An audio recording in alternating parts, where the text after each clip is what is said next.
хийж байна. Тэгэд энэ хурлаар бол илүү бодлогын асуудлуудаа ярилцаж, цаашдын бодлогын баримт төчгүүдэд баталж, цаг хугацаанд бас төлөвлөсөн ажлуудаа амжуулах чиглэлээр нэлээдгүй ажил хэрэгжийн бах хурлыг зохион байгуулж байна гэж харж байна. Намын даргын улс төрийн илтгэлд дурдсан үндсэн 4 чөлөөлөлтийн асуудлыг тавьсан байгаа.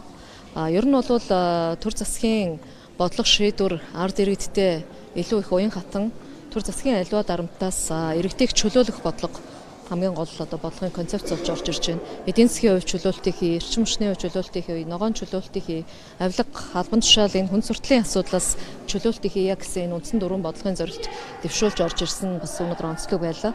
За ерөнхий сайдын улс төрийн илтгэлд бол бас улс орны эдийн засагт гарч байгаа энэ өөрчлөлтүүд дэвшүүлж байгаа бодлогууд за цаашдаа авч хэрэгжүүлэх арга хэмжээ түүнийхээ үр дүнгийн талаар бас тодорхой мэдээллүүдийг өгч өнөөдрийн хурал бодлогын хилцүүлгүүдээр салбар хуралдаануудаар үргэлжилж байна. За онцлог нь өнгөрсөн хугацаанд 31 дугаар их хурлаас хойш намын удирдлагууд мөн бодлогын хороодыг байгуулж 11 бодлогын хороо ажилласан. За энэ бодлогын хороонд нам улс төрийн хувьд туршлагатай, төрийн байгууллагт олон жил ажилласан туршлагатай намын гишүүд орохоос гадна шинжилгээ ухааны чиглэлээр судалгаа шинжилгээний ажлын чиглэлээр ажилладаг судлаачид эрдэмтдийг бас оролцуулж ажилласнаар онцлог байгаа.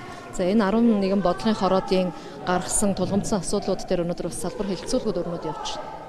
Намын эмэгтэйчүүдийн байгууллагын хувьд цаашдаа ямар өөрчлөлт гарах вэ? Ер нь намын бодлого шинжилгээ хүрээнд ямар оролцох вэ?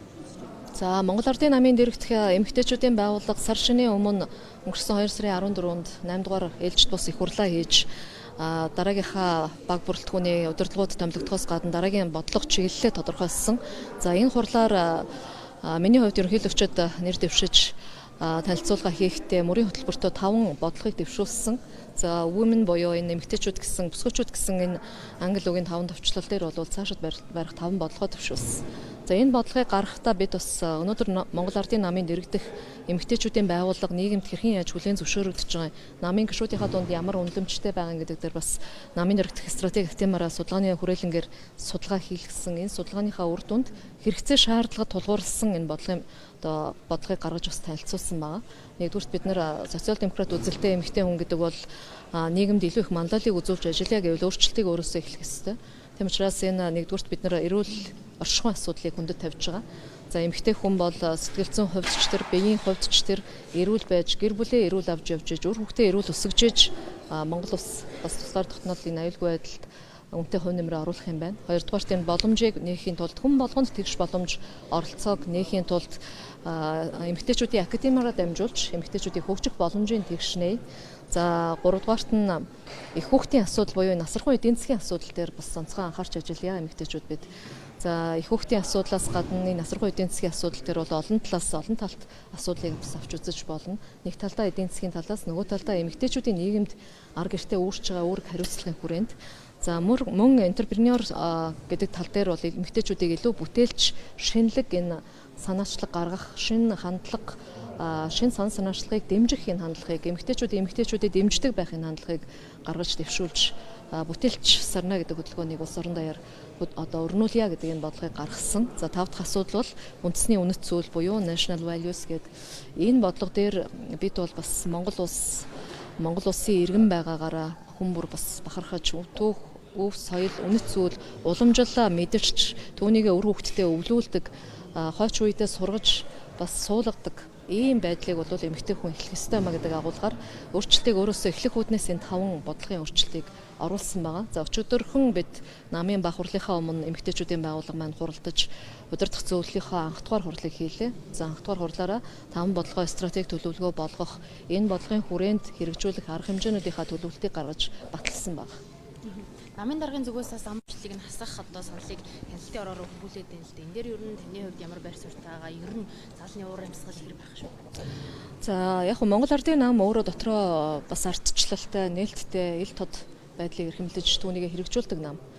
За өнөөдөр бас нэр бүхий улс төрчдийн нэрийг зарлаж намын дарга бол тодорхой авилга ашиг сонирхлын зөрчилгүй байх, дотооддоо нам бас өөрийнхөө үйл ажиллагааг цэвэршүүлэх, хариуцлагын тогтолцоог чангатгах намын гишүүн бүрт намын дүрм, хууль журам адилхан үйлчлдэг байх ёстой гэдэг энэ стандартыг тогтоож зарлаа гэж харж байгаа.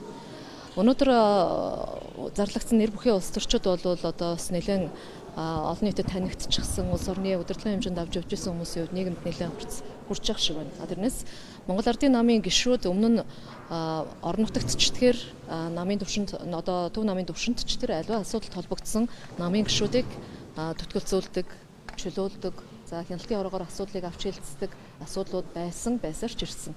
Асуудлаа шийдээд эргээд намын гишүүнчлээс сэргээдэг нь ч байдаг. Тэгэхээр энэ бол намын хувьд бол тийм шин зүйл, зочирдом зүйл бол биш. Намын гишүүн болгонд энэ намын дүрм ижил тэгш үйлчлэх ёстой гэдэг зарчмын хүрээнд өнөөдөр энэ асуудлыг гаргаж тавьж байгаа гэж харж байгаа. Намын мөрийн хөтөлбөрийг дууссан гэсэн юм байна шүү дээ. Мөрийн хөтөлбөрийг ер нь хэр биелсэн гэж харж байна. Мөрийн хөтөлбөрөөс хамгийн биелэлттэй амжилсан иргэдэд амжилсан ямар амжилт биелээ. За намын мөрийн хөтөлбөрийн биелэлтэнд хийсэн дүн шинжилгээг за намын ерөнхий нарийн бичгийн дарга Содбаатар дарга мэдээлэл хүргэж танилцуулга хийсэн. За энэ бол бид бас түрүүн би хэлсэн бодлогын 11 хороог Монгол Ардын намд иргэдэд байгуулж ажиллахдаа энэ бодлогын хороод салбар бүрээр мөрийн хөтөлбөр тусгагдсан асуудлуудын хэрэгжилтийг гаргаж утсан баг. Тэгээд мөн энд хэрэгжилтийг гаргахдаа хэмэл оюухан ашиглах, технологийн дэвшлийг ашиглах, юун дээр анхаарах хэрэгтэй байна гэдгийг асуудал болгоноор, салбар болгоноор, заалт болгоноор гаргаад өгнөд ярьж байна. Тэгэхээр өнөөдөр бол бид нар амлсан цаг хугацаар иргэдэд амлсан амлалтаа биелүүлэх цаг хугацааны үндсэндээ 50% нь явж байна. Тэгэхээр энэ цаг хугацаанд бид нар хэтэрхий улс төрчиж одоо улс төр хийж явахаас илүүтэйгээр ард түмний амьдралд хүрсэн энэ өөрчлөлтүүдийг хийх ёстой. Цаашид тулгамдсан асуудлууд дээр юу анхаарах ёстой юм бэ гэдэг дээр өнөөдрийн асуудлууд яригдсан гэдгийг ойлгож байна. 2026 оныг одоо бид бол хүүхдийн эрхийг хангах жил болгож зарлалаа. Мөн гэр бүлийн хүчирхийлэл, гэр бүлийн хуулийг батлах, гэр бүлийн хүчирхийлэл энэ хуулийн хариуцлагатай холбоотой механизмуудтай холбоотой асуудлууд, дээр нь гэрч хохирогчийг хамгаалах эрхцэн орчин, зөвшөөрлийн хуулийн өөрчлөлтүүд, за мөн арилжааны банкнуудын энэ санхүүгийн зах зээл дээр байгаа бүтэц схемүүдийн ард иргэдэд үзүүлж байгаа хүүгийн дарамт энэ бүхнээс чөлөөлөх бодлого бол мөрийн хөтөлбөрийнхөө бид дутууг бас нөхөж гүйцэх энэ одоо ажлууд хийгдэж байна гэж ойлгож байна.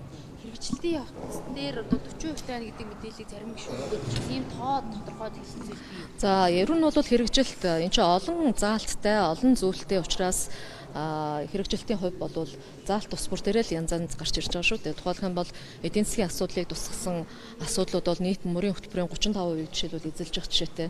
Тэгэхээр энэ чинь зөвхөн мөрийн хөтөлбөр бол юу гэдэг нэг 5-10 асуудал биш. Олон чиглэлээр мөрийн хөтөлбөр бас салбар болгон дээр 6-7 салбар дээр ингээд хуваагдаад бас судалгаа хийгдэж байгаа учраас энэ дээр харьцангуй өөр дүнгууд гарч ирж байгаа. Уялдаа холбоо хангах асуудлууч бий.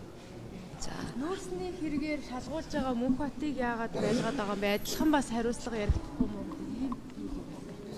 За өнөөдрийн тодорхой нэр бүхий албан тушаалтнууд дээр шүүхэн шийдвэр гарч одоо хууль хяналтын байгууллага дээр яллах дүгнэлт үйлдэгдчихсэн яллагдагчаар татагдсан байгаа гэдэг асуудлууд дээр тодорхой мэдээллүүдийг өгсөн байгаа.